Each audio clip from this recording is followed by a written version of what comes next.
district প্ৰেচিডেণ্টে সকলো কথা আপোনালোকক জনাই দিছে হিতুৱে বুলি নহয় খালি আমি সদায় যে কোম্পানীক মাল্টিনেশনাল কোম্পানীক আদানী আম্বানীক আমি কাৰ্বি আংলং ট্ৰাইবেল লেণ্ড য'তে দিয়ক সেইটো আমি কোনো পধ্যে আমি গ্ৰহণ কৰিব নোৱাৰোঁ সেইটো আমি সোলাৰ প্ৰজেক্টে কওক 18,000 বিঘা সেইটো কথাও আমি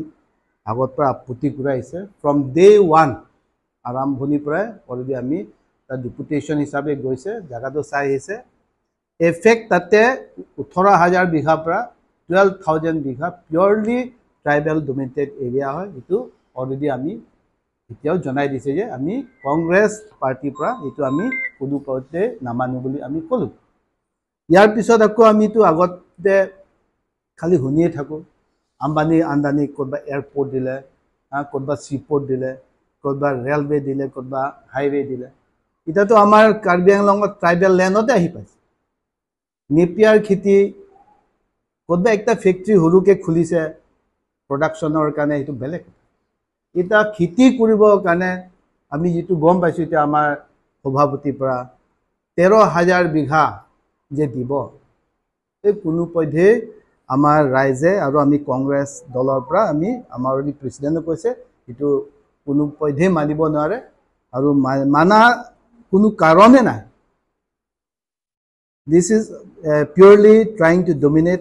and take over the land that belong to the tribal people and we have been hearing আমি সদায় শুনি পাইছোঁ যে হিমন্ত বিশ্ব শৰ্মা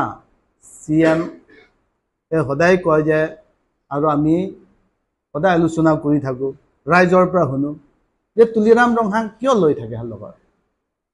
কয় যে কি মানুহে ৰাইজে কয় যে সেইটো একটা ATM দৰে ব্যৱহাৰ কৰে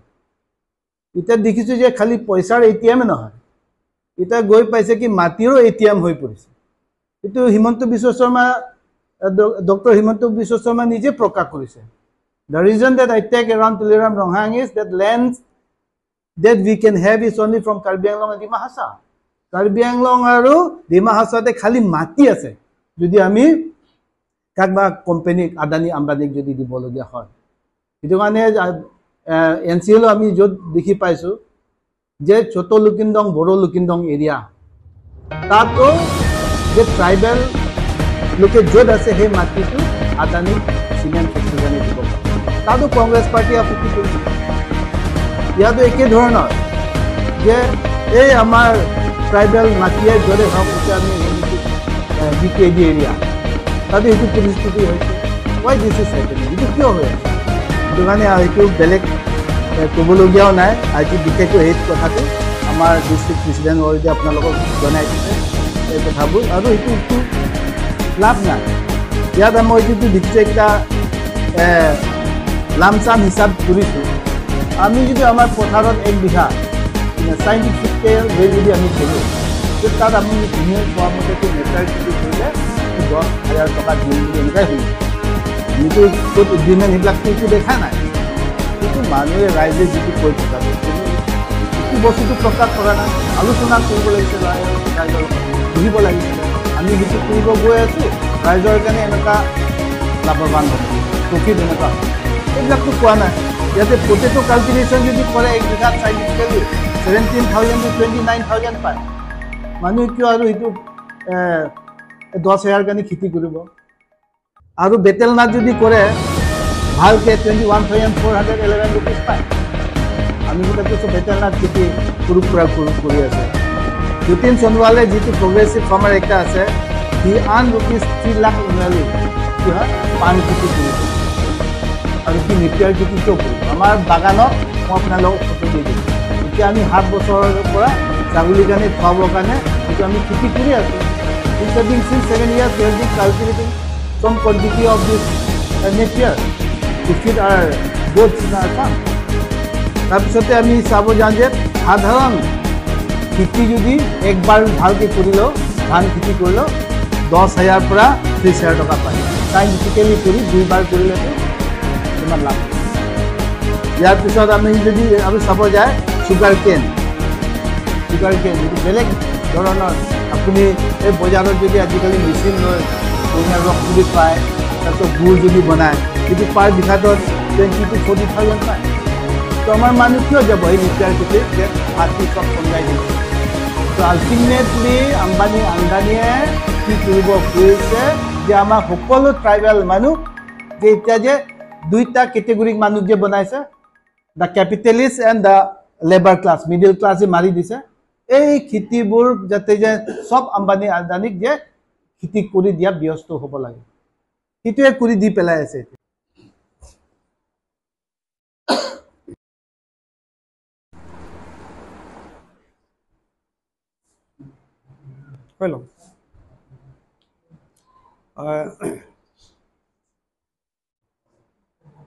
পোনপ্ৰথমে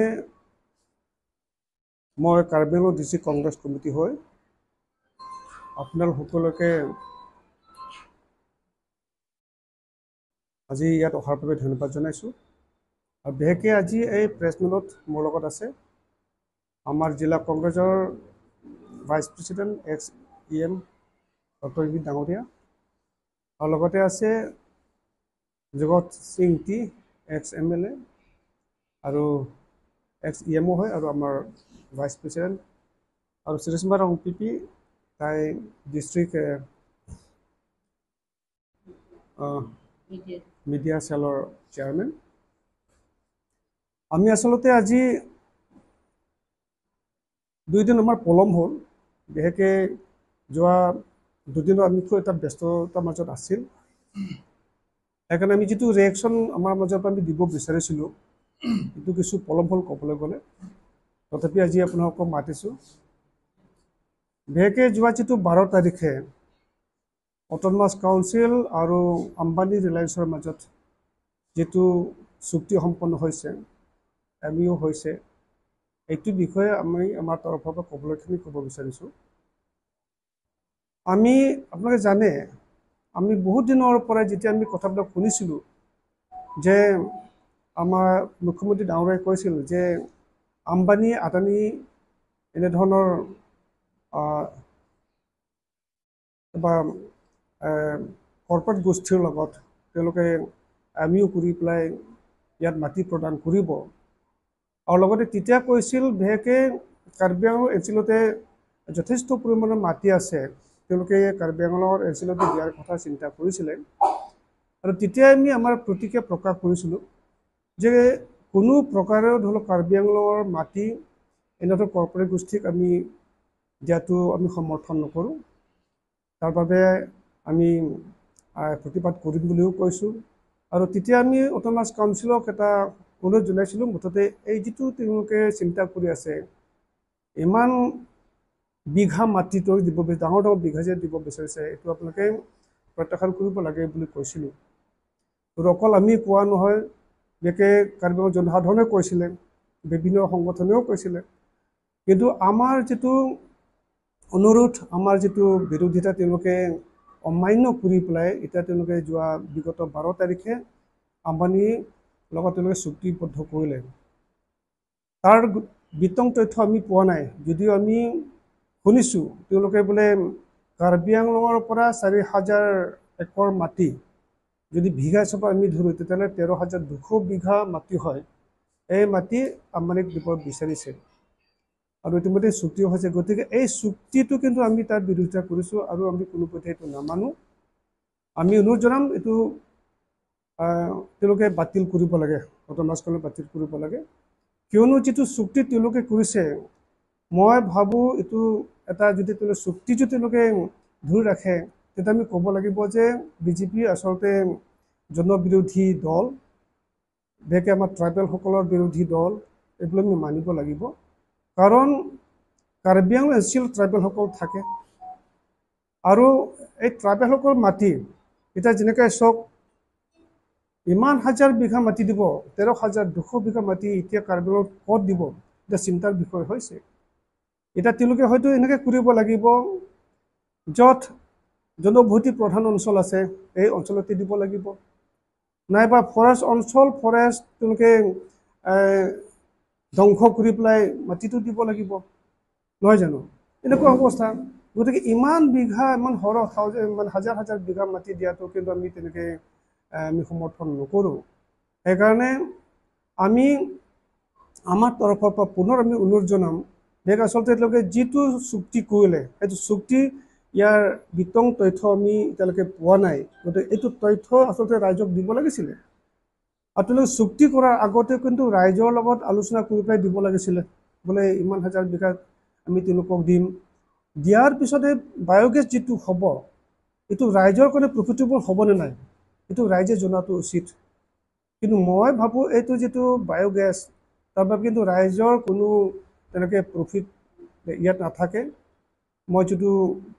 মোৰ ক্ষুদ্ৰ জ্ঞানেৰে মই যিটো জানো এতিয়া সেই গোষ্ঠীসকলৰে এটা প্ৰফিট হ'ব তো ৰাইজৰ ইয়াত প্ৰফিট নাহে মাত্ৰ ৰাইজৰ মাটি যাব কাৰ্বি আংলঙৰ মাটি যাব আৰু অট'নমাছ কাউন্সিলে কৈ আছে তেওঁলোকে এটা সিদ্ধান্ত লৈছে যে কাৰ্বি আংলঙৰ মাটি কিবা জনজাতিৰ ৰাইজৰ কাৰণেহে কোনো অজনজাতিৰ কাৰণে নহয় তেতিয়াহ'লে ইমান এই অজনজাতীয় গোষ্ঠী ইমান 13,200 বিঘা মাটি দিব বিচাৰিছে আধুনিক ক'ৰবাত হাজাৰ হাজাৰ বিঘা মাটি দিবও বিচাৰিছে এনেধৰণৰ মাটি তেওঁলোকৰ যিটো নীতি এটা আছে সেই নীতিৰ বিৰুদ্ধে তেওঁলোকে কাম কৰি আছে জনসাধাৰণৰ বিৰুদ্ধে কাম কৰি আছে সেইকাৰণে মই ক'ব বিচাৰোঁ বিজেপিৰ যিটো জনবিৰোধী নীতি এই যিটো মাটি দিয়াটো গতিকে এই জনবিৰোধী নীতি তেওঁলোকে যদি পুনৰ